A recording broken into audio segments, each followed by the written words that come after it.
bringing the light of the divine to past life regression therapy. And without further ado, Greg McHugh.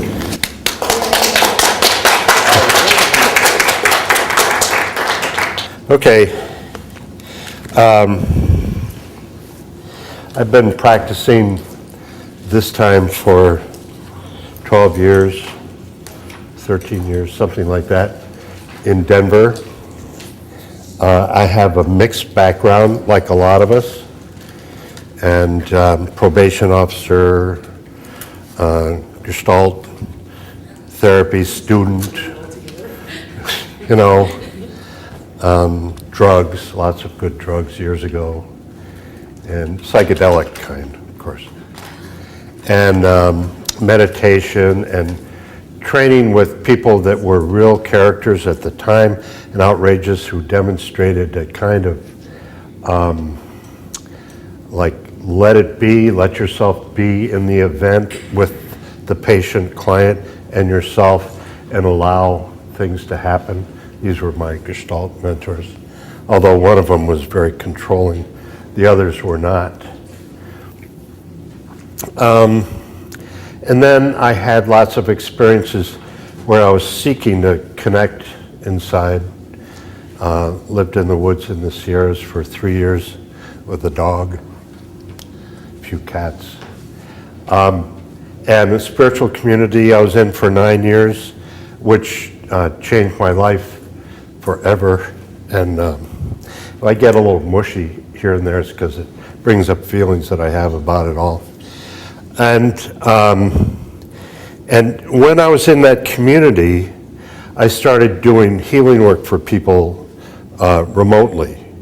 It was just part of the job, kind of. We had a place where we did that, a chapel, and where we would go, and there was a so-called prayer list, and those of us who were involved in that part of the work would sit and go into deep meditation and then do remote healing for people, seeing them well and whole.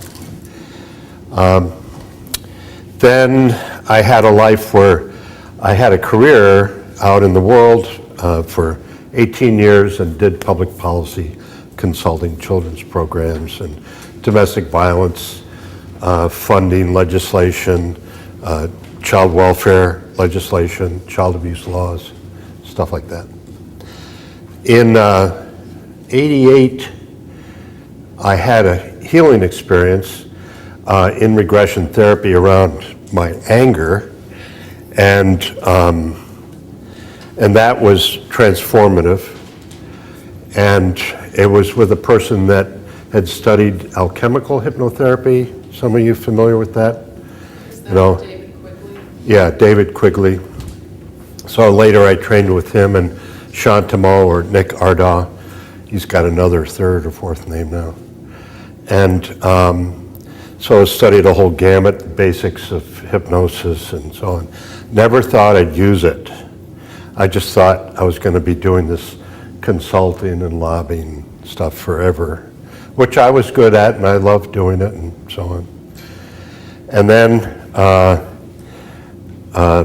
remarried in 94 or 5, and then eventually left all that in 98 and went, I'm just going to go and study some more hypnotherapy and do a little stock trading and kind of take it easy,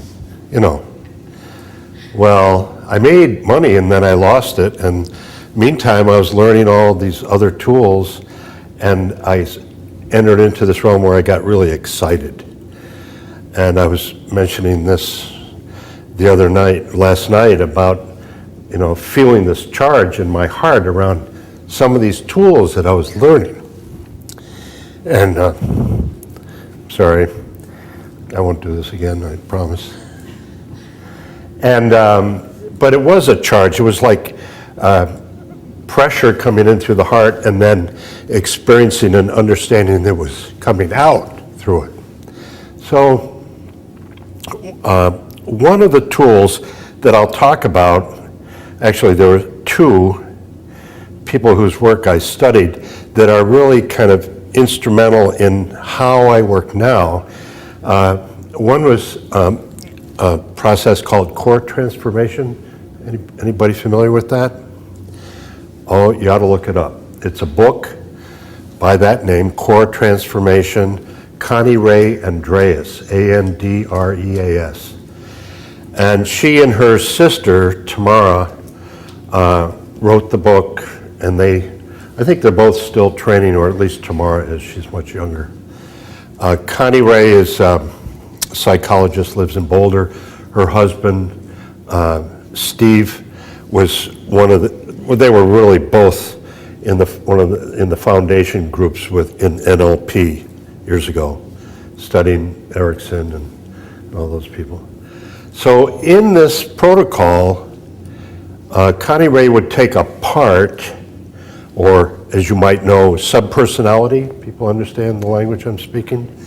You know, something that's created out of trauma in a person where they end up with a field of energy and a belief associated with that.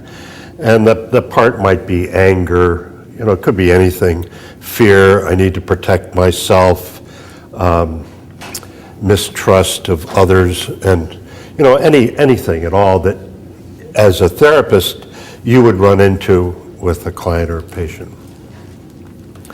Then she did the most amazing thing. She would take this part and say to the client, and they would be standing up in the demonstration, eyes wide open, and she would say, well, just call this part forward and let me know when you've done that. So they would do that, and then you could feel it, and then welcome it.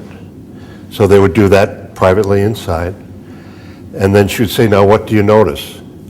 And 90% of the time there was a shift in the client's sense of the energy in themselves and with the part. Let's say if it was anger, they might experience some lightening of that anger, just a little, but noticeable. And then she would say, all right, now ask this part what it wants. So it might say something like peace, love. This is an angry part we're talking to. And it would come up with these responses that had nothing to do with anger, but were genuine, and each one would be a progressively higher state of consciousness that it wanted to experience, this part wanted to experience. So she would say, well, ask the part to imagine having love. And so the part would imagine it, and the client standing there would start to feel it. Now just breathe that feeling in and out through your whole body, head to toe, and the person you'd watch, and there'd be this lightening and expansiveness happening in them. Thank the part for that experience. Pause. Thank you. Ask it what it wants. After that, union with God or something. I mean, these are not, little minor experiences. So people started entering into brief but solid states of enlightenment, higher states, into states of union. So the person would be standing there in the room with their eyes wide open and in a high altered state. So that's what I would call a state that was in accord with their true being, with the capital S self, God within. Any name is good enough, but you get the drift. So how did this happen? Well, we could go into explanations, but they're not as important as what comes next. So then she said, now ask the part, this is an abbreviated form of her protocol, ask the part to show you the first experience of itself, anger. So the part is 3 years old, child, this life, inner child, angry, pissed off, I'm making this up, say, watching his sister being beaten up by his father.